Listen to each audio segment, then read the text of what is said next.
वेगळं जर केलं तर प्रेक्षक येतो, सिनेमा चालतो. मग एवढ्याच बजेटमध्ये फिल्म बनवा, मग त्याच्यामध्ये काय होतं, दर्जा कुठेतरी घसरतो. मग तो दर्जा घसरला का परत प्रेक्षक थोडेसे कमी होतात. तर हे जे चक्र आहे ना, हे चक्र कुठेतरी संपायला पाहिजे. कोवळे शब्द आज नाहीत ताजे, कोवळे शब्द आज नाहीत ताजे, तू अखेरचे प्रेम आहेस. हाय हॅलो नमस्कार, मी दर्शना तांबोळी. राजश्री मराठीमध्ये तुमचं सगळ्यांचं स्वागत. तर 14 नोव्हेंबरला गोंधळ हा चित्रपट आपल्या सगळ्यांच्या भेटीला येतोय. या चित्रपटाचा ट्रेलर यूट्यूबवर सध्या ट्रेंडिंगमध्ये आहे. इतका सुंदर ट्रेलर आहे. खरं तर अशा चित्रपटांची आपल्या मराठी सिनेसृष्टीमध्ये खूप गरज आहे, कारण ना हे विषय आपलेत आणि ते आपण चित्रपटातनं मांडणं किंवा आजच्या पिढीपर्यंत पोहोचवणं खरंच खूप गरजेचं आहे. स्वागत तुमच्या दोघांचंही राजश्री मराठीमध्ये. सो मला खूप जाणून घ्यायचं या चित्रपटाबद्दल, पण त्याआधी मला सांगा कसे आहात, काय चाललंय, व्हॉट्सअप संतोष सर? बस चित्रपट प्रदर्शनाच्या तारखा जवळ चालल्या आहेत आणि ती आतमधून असते, ती एक्साइटमेंट पण आहे आणि ती थोडीशी नर्वसनेस पण आहे, कारण पहिली चित्रपट आहे आणि प्रोडक्शन पण आमचंच आहे. सो एक्साइटमेंट आणि त्याच्यामध्ये मार्केटिंग याच्यात धावपळ चालू आहे. सो आपल्या हा सुद्धा मार्केटिंगचाच पार्ट आहे आणि आता तुमच्यासमोर आहोत. कॉन्फिडन्स तर आहे, पण कुठे ना काही राहते की नाही, आपण जी जबाबदारी घेतलेली त्या जबाबदारीने पुढे जातोय की नाही, हे सर्व 10 वेळा शुअर करावं लागतंय. क्या बात, खूप मस्त. सो किशोर सर, आत्तापर्यंत आपण जेव्हा जेव्हा इंटरव्ह्यू केलेत, मी तुम्हाला सुरुवातीलाच म्हणाली की आज काय लिहिलंय, जरा काहीतरी ऐकवा. तर आज काय या मुलाखतीच्या निमित्तानं मला ऐकायला मिळणार आहे, प्रेक्षकांना ऐकायला मिळणार आहे? म्हणजे मी म्हणजे आपण जेव्हाही भेटलो तेव्हा कविता म्हटली, 2 ओळी म्हणतो की कोवळे शब्द आज नाहीत ताजे, कोवळे शब्द आज नाहीत ताजे, तू अखेरचे प्रेम आहेस माझे. अरे वाह, माहोल एकदम. पण काय म्हणता, काय चाललंय? All good? All is well in Maharashtra. Maharashtra म्हटलं की गोंधळ हे ठरलेलं आहे. हो, पॉलिटिकल स्टेटमेंट आहे. येस, खरंय खरंय. हो, महाराष्ट्रात गोंधळ सुरू आहे, सगळ्या प्रकारचा गोंधळ सुरू आहे आणि त्या गोंधळामध्ये आमचा चित्रपट गोंधळ येतो. अगदी. आणि ना हा जो विषय ना गोंधळ, हा आपल्या प्रत्येक महाराष्ट्रीयन, प्रत्येक घराघरामध्ये ओळखीचा विषय आहे हा गोंधळ. लग्नाच्या आधी, लग्नानंतर गोंधळ हा झालाच पाहिजे आणि त्याच्यासाठी एक वेगळा गोंधळ होतो. पण ना अशा प्रकारच्या संकल्पना या चित्रपटाच्या रूपातनं मांडणं हा खरं तर गट्स डिसिजन आहे, बिकॉज ह्याच्यामध्ये रिसर्चचा स्कोप खूप आहे किंवा काय काय दाखवावं अशा बऱ्याच गोष्टी आहेत. मला सांगा, तुम्हाला केव्हा वाटलं किंवा काय क्लिक झालं आणि गोंधळसारखा विषय आपल्या चित्रपटात घेऊया हे ठरलं? मी 2-3 फिल्म ज्या बघितल्या होत्या ना इंटरनॅशनल, त्या फिल्मसमोर फार मी पॅसिनेट झालो होतो. सो मला त्या टेकमध्ये फिल्म करायची होती. तर काय आहे ते तुम्हाला 14 तारखेला कळेल. आणि एक मला अनुभव पण आला होता 2017मध्ये, ज्यावेळेस मी कान शॉर्ट फिल्म कॉर्नरमध्ये माझी एक शॉर्ट फिल्म घेऊन गेलो होतो. सो त्या टायमाला ते एक असं रिबेलचं स्फोरण येतं की नाही आतमधून, तर त्यावेळेस भारतीय सिनेमा जो आहे त्याचं इंटरनॅशनली जे प्रतिबिंब आहे ते कुठेतरी रीच झालं पाहिजे. आपल्याला लोकांनी तेवढं सिरियसली घेतलं पाहिजे, जे आता काही आपले चांगले चांगले सिनेमा बाहेर जातही आहेत. सो आपलं कल्चर जे आहे ते फक्त गरिबीच आपलं कल्चर नाही आहे. गरिबी हा प्रत्येक राष्ट्राचा भाग आहे. आणि पण कसं आहे की आपल्या भारताला ज्यावेळेस ते बघतात त्यावेळेस फक्त ते गरिबी आणि बिलोबिली याच्याच फिल्म अशा हिशोबाने बघतात. आणि बरेचसे फॉरेनचे डिरेक्टर आहेत ज्यांनी ऑस्कर्स वगैरे मारलेत, इंडियामध्ये येतात, त्याच्यावर शूटिंग करतात आणि त्याच्यावर ते ऑस्कर मारून जातात. सो आपल्याकडे एक रिच कल्चर आहे, एक प्रगल्भ अशी संस्कृती आहे. सो ती संस्कृती कुठेतरी पडद्यावर आणायची, या हिशोबाने मी जे लहानपणापासून मोठेपर्यंत बघत आलो आहे गोंधळ, त्या गोंधळालाच आपल्या सिनेमाचा कसा भाग करता येईल आणि त्याच्या आजूबाजूला कसं कथानक येईल की जेणेकरून ही गोंधळ संस्कृती पण टिकेल आणि गोंधळ संस्कृतीची प्रचिती महाराष्ट्राला येईल आणि महाराष्ट्र हीच प्रचिती, हेच कल्चर अभिमानाने भारताला आणि जगाला सांगू शकेल. सो त्या उद्देशाने मी गोंधळच्या वाटीने ध्यासाने लागलो. किशोर सर, पण तुम्हाला काय म्हणायला आवडेल? खरं तर ना आपल्याकडे नो डाऊट छान छान चित्रपट बनतात, पण जे आपले विषय आहेत ना, जी आपली संस्कृती आहे, ज्या आपल्या परंपरा आहेत, अशा प्रकारचे चित्रपट आले पाहिजेत. आता प्रत्येकजण असं म्हणतं, जेव्हा दशावतारसारखा चित्रपट आपल्याकडे येतो किंवा कांतारासारखा चित्रपट आपल्या महाराष्ट्रात सगळ्यात जास्त बघितला जातो, राईट? जेन्युइनली आपल्याकडे गरज आहे ना अशा चित्रपटांची? ऑफकोर्स गरज आहे, कारण आपण नेहमी साऊथ इंडियन फिल्मची खूप स्तुती करतो. आपण असं म्हणतो की ते लोक त्यांचे प्रश्न त्यांच्या स्टोरीमध्ये त्यांच्या गोष्टीमध्ये व्यवस्थितपणे मोल्ड करून आपल्यासमोर आणतात. त्यांच्या मातीतले संस्कृतीतले परंपरेतले विषय आपल्याकडे विषयांमध्ये वैविध्य असतं आणि त्यांचे कॅरेक्टर्स इतके जिवंत असतात, मातीतले असतात, ते खरे वाटतात म्हणून आपल्याला आवडतात.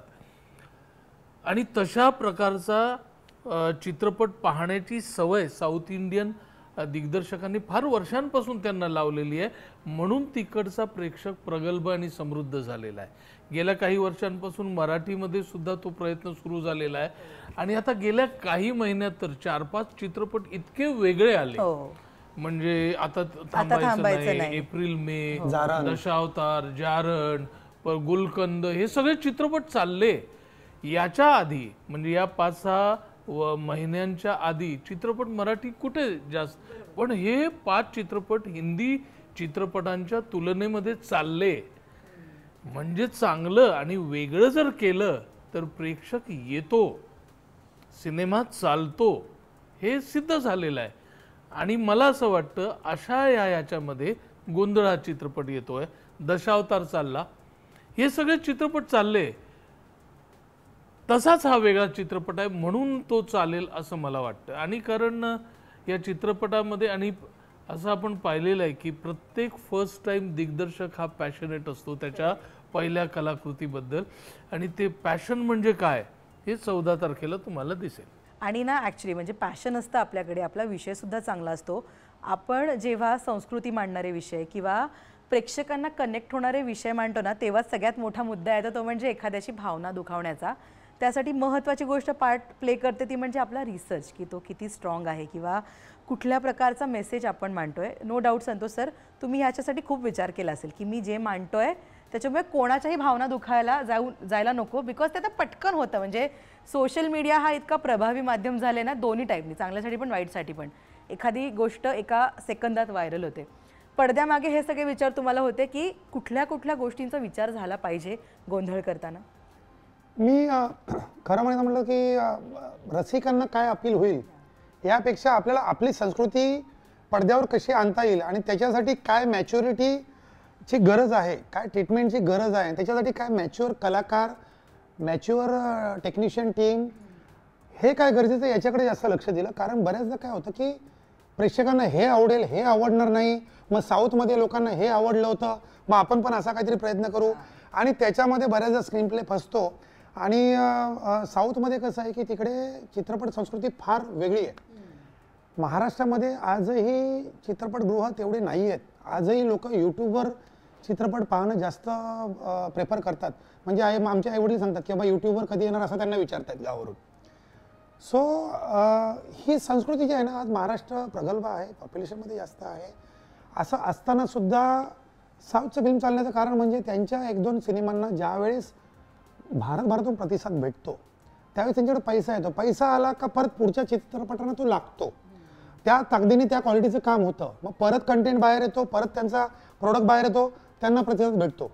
मराठीचं काय होतं, थोडंसं वेगळं होतं की रसिकांचा प्रेक्षक नाही भेटला का कलेक्शन कमी होतं.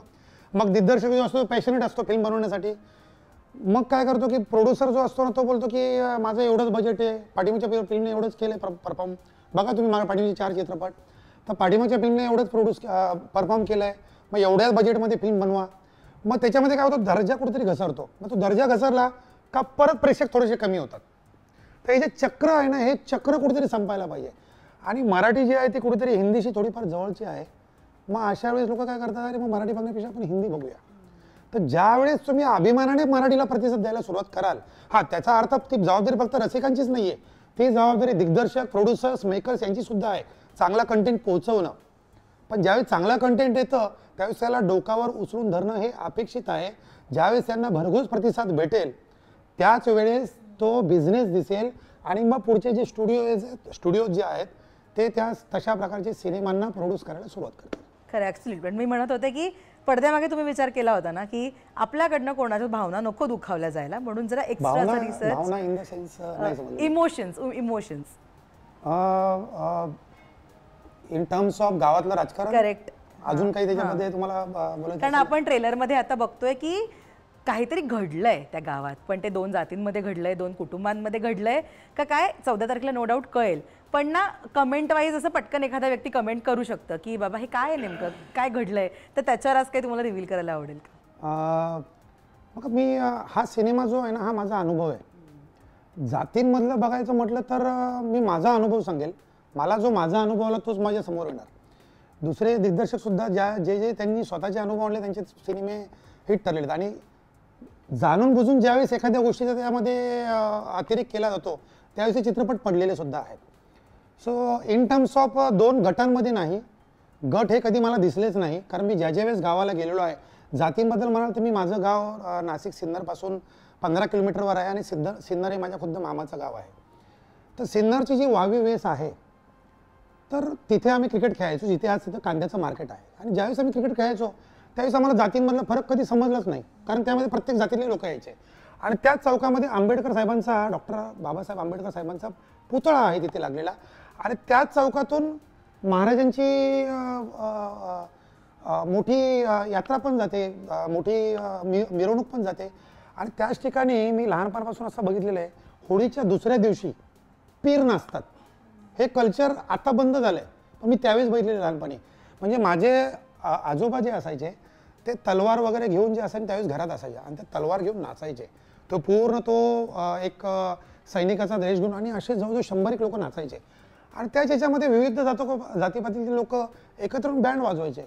आणि इन टर्म्स ऑफ माझं जे वडिलांचं गाव आहे तिथे सुद्धा ज्यावेळेस मी गावाला गेलेलो आहे त्याच वेळेस मी वेगवेगळ्या जातींचे लोक आम्ही एकत्र क्रिकेट खेळायचो. आम्ही ज्यावेळेस मॅच असायची त्यावेळेस आम्ही एकत्र दुसऱ्या गावाबरोबर मॅच खेळायचो. त्यामुळे जातींमधला भेदभाव आहे माझ्या आईवडिलांनी मला कधी दिला नाही, त्यामुळे मला ते कधी सुचलं नाही. हां, मी तुम्हाला प्रकर्षाने हे सांगेल की ज्यावेळेस जातींचा उपयोग कधी केला जातो, कुठली जात असो, उच्चभ्रू असो कनिष्ठ असो, सर्व लोक आपल्या कायद्याने तर समान आहेत. पण माझा अनुभव हा माझा अनुभव आहे. माझा अनुभव असा राहिलेला आहे की ज्यावेळेस एक भाऊ ज्यावेळेस इतर भावांपासून वेगळा असतो, पण ज्यावेळेस त्या तिघांना एकत्र आणायचं असेल तर मग तो काय करणार, अरे आपल्या आईला त्याने असं असं बोलला, मग ते 4 जण येऊन लगेच उद्मेषाने पेटून निघतात. ते बघत नाही की तो बरोबर सांगतोय किंवा खोटं सांगतोय. तर तसंच असं होतं की बऱ्याचदा तुमच्या पाठीमागे ज्यावेळेस कोणी नसतं ना आणि ज्यावेळेस तुम्हाला पाठीमागे फौज उभा करायची असते ना त्यावेळेस मग जातीचा आधार घेतला जातो. आणि लहानपणापासून मोठे होताना मी असा कधी दुजाभाव बघितलेला नाही आहे. तुम्हाला एक उदाहरण सांगायचं म्हटलं तर अहमदशाह अब्दालीला आणण्यासाठी निजामाने काय केलं होतं, हेच केलं होतं की आपल्या जातीवर आले, आपले हे आले, आणि असं बोलून त्याने अहमदशाहला आणलं होतं. पण तेच तुम्ही मराठ्यांकडे बघितलं तर मराठ्यांकडे जो गार्दी होता, इब्राहिम गार्दी, हा तोफेचा मुख्य सरदार होता, ज्याच्याकडे मोठा तोफगाळा होता आणि तो शेवटपर्यंत मराठ्यांबरोबर प्रामाणिक होता आणि त्याच्यामध्ये जीवसुद्धा गेला. तर जातीचं राजकारण याच्यामध्ये काही नाही आहे. तुम्ही फिल्म बघायला अपेक्षेने जा. ही फिल्म तुमच्या अपेक्षेच्या याला दुपटीने प्रतिसाद करेल. सो फार मेहनत घेऊन फिल्म बनवलेली आहे. तुम्ही या अँगलने याच्याकडे बिलकुल बघू नका असं मी तुम्हाला म्हणतो. अगदीच. आणि ना आपण वेगवेगळे प्रोजेक्ट करत असतो आणि एखादा असा मग गोंधळसारखा विषय येतो की जिथे सगळंच आहे. म्हणजे आज जे गाणं आलं ते तर खूपच सुंदर, इतकं छान वाटतं ते ऐकायला. आणि स्क्रिप्ट नो डाऊट तगडी असते, पण तरीसुद्धा त्याच्यातला एखादा त्या स्क्रिप्टमधला त्या टॉपिकमधला ना एखादा मुद्दा असतो की तो कमालीचा भावतो की अरे हे किती छान लिहिलेलं आहे किंवा हे किती छान व्हिज्युअलाइज केलं आहे दिग्दर्शकांनी. किशोरचं तुमच्या बाबतीमध्ये सरेंडर पॉईंट काय होता गोंधळचा? स्टोरी. यांनी पहिल्यांदा जेव्हा बोलवलं तेव्हा त्यांनी प्लॉट सगळं सांगितला. तो इतका सुंदर होता आणि तो आपल्या मातीतला होता आणि त्याच्यातलं माझं कॅरेक्टर खूप इंटरेस्टिंग होतं. That was the point. आणि असं जेव्हा आपण स्क्रिप्ट वाईज क्लिअर असतो ना तेव्हा अनेकदा प्रश्न पडत नाहीत, पण जेव्हा असं म्हणजे जेव्हा आपल्या मातीतला विषय असतो तेव्हा अनेक प्रश्न पडतात. या टाईपचे कधी विचार होते सेटवर जाताना की नाही? या स्क्रिप्टमध्ये म्हणजे गोंधळ हा जो प्रकार आहे आणि आपली ट्रेडिशन परंपरा आणि गोंधळ इतका मातीत भिनलेला आहे, इतका कॅरेक्टर्समध्ये प्रत्येक भिनलेला आहे, गोष्टीमध्ये इतका मिसळून आलेला आहे की त्याच्यासाठी वेगळा विचार काही वेगळा आला नाही. आणि आत्ता मी जो समोर सेट बघते ना तो खूप मस्त दिसतोय. मी मगाशी सरांना म्हटलं की हा असाच बांधला होता का, ते बोलले की सेम उभारला, सेम टू सेम उभारला होता. आणि ना ते म्हणजे तो जुना टच देणं इम्पॉर्टंट असतं. नो डाऊट VFX आत्ता आहे, आपण बऱ्याच गोष्टी करू शकतो, पण रिअल उभारण्यामध्ये मजा आहे ना की असं काहीतरी करूया. तर तेव्हा ते अंगामध्ये मुरतं आणि मग ती आणखीन मजा येते सर्वांना. ॲक्च्युली कलाकारांचा परफॉर्मन्सला सुद्धा तो आजूबाजूचा आविर्भाव फार महत्त्वाचा भाग असतो. आणि आपल्या सर्व कलाकारांचं ते जे काही नॅचरली निघालं आहे ना, ते म्हणजे लोक 14 तारखेनंतर ते हाच असंच असेल. किशोर सरांचं सुद्धा स्वतःचं आहे आणि त्यांच्याबरोबरचे आणखीन काही नवोदित कलाकार आहेत ज्यांनी फार टेबलतोड परफॉर्मन्स दिलेला आहे. एवढा परफॉर्मन्स जबरदस्त आहे त्यांचा.